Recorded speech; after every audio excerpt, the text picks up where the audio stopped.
Nation, what is good? This is Darth Raider, and I'm here with the preview of our game coming up tomorrow, Thursday, against the LA Lambs.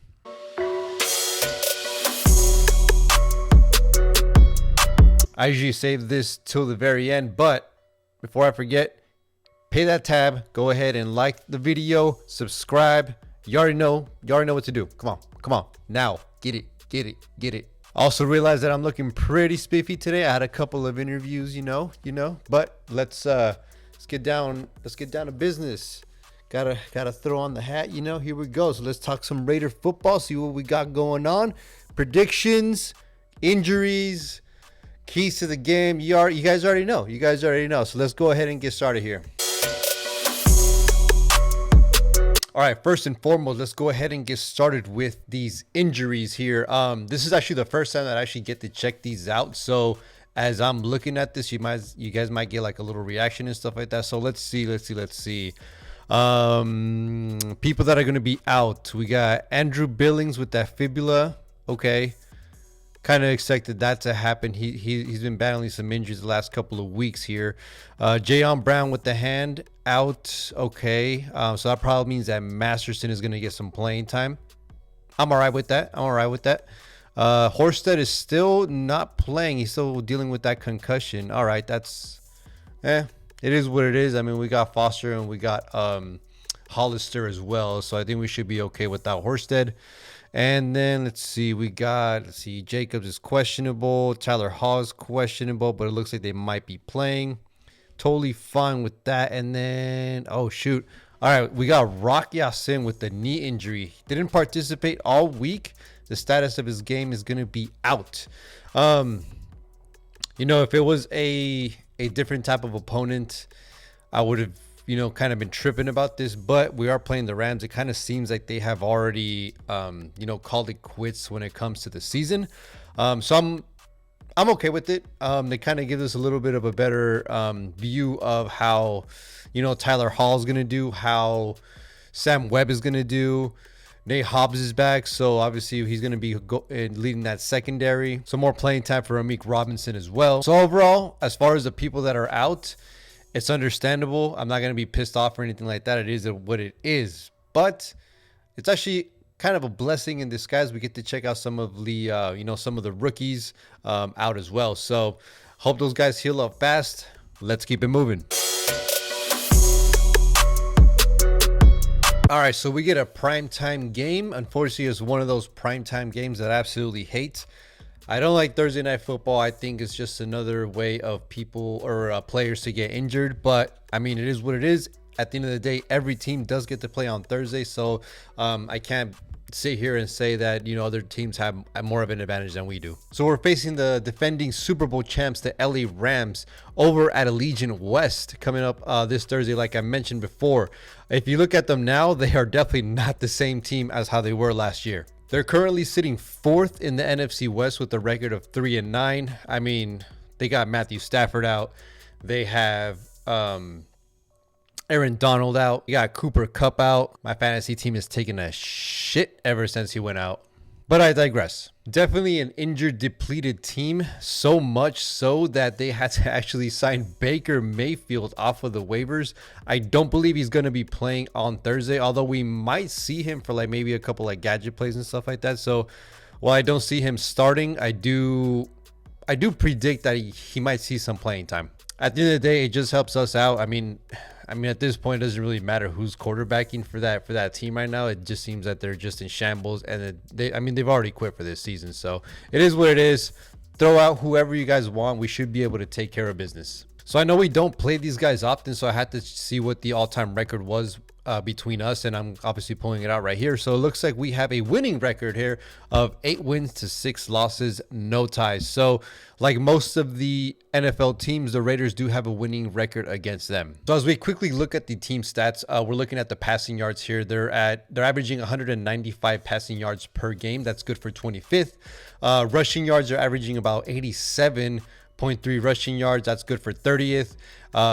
They're averaging about 16.8 points per game. That's good for 29. And they're averaging about 23 points against. That's good for 22nd. So as you can see, teams can score on them. As we keep diving in, we're going to go ahead and talk about some of the key players. So right now we're looking at running back Cam Akers. If some of you guys have been following throughout this season, I know I have a little bit, just because some of my opponents over in fantasy have been talking major trash about Cam Akers, but he was in the doghouse for most of the season. I think up until like week 8, 9 or something like that.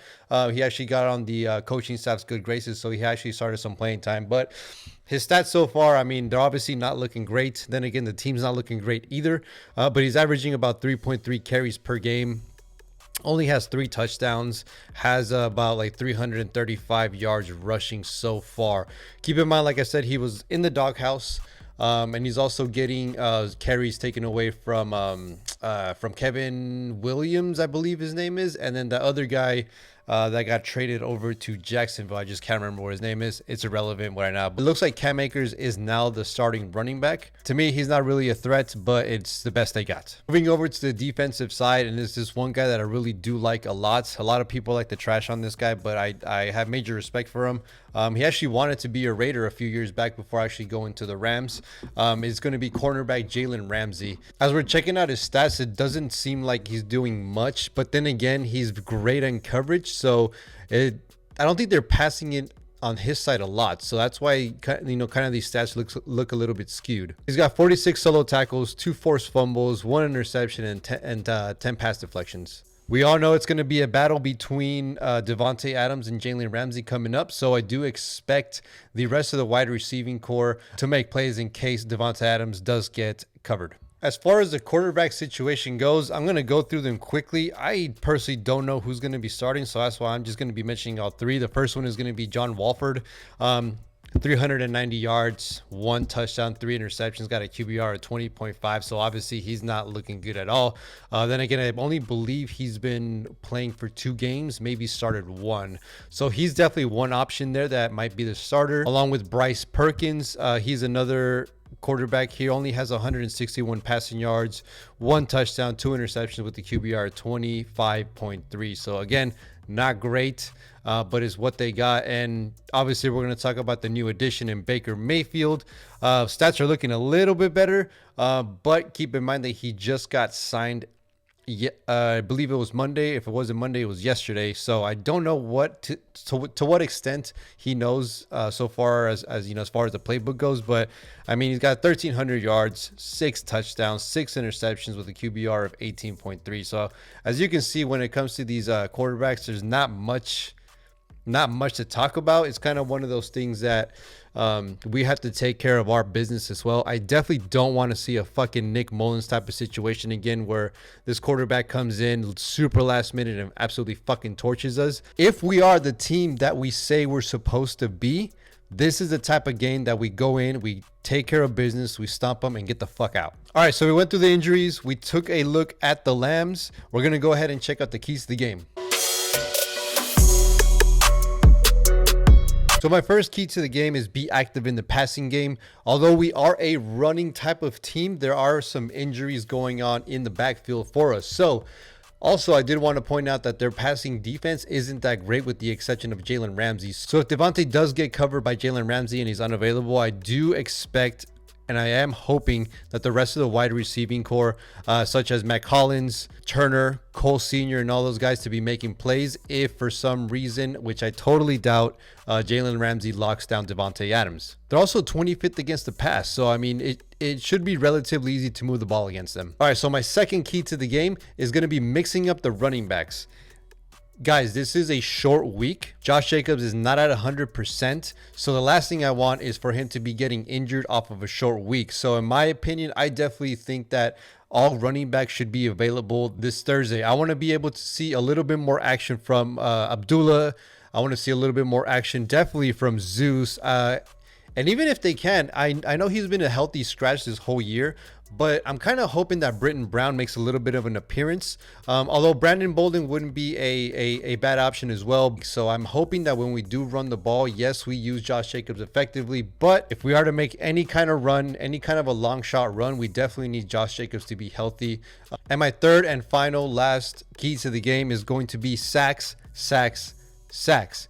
I want to see at the very least 4 to 5 sacks or more, from this defense. We got 5 last Sunday against Justin Herbert with a little bit of a better O-line. Not saying that they're much different from the Rams O-line, because the Rams O-line is not doing great at all. So because of that quarterback situation, I mean, let's be honest, guys, a lot of these quarterbacks don't really know the playbook as well as Matthew Stafford did. So there's going to be a lot of thinking when it comes to, snapping the ball, pre-snap of the ball. So I'm hoping that the defense gets some disguises in there, gets a lot of sacks, get that pressure.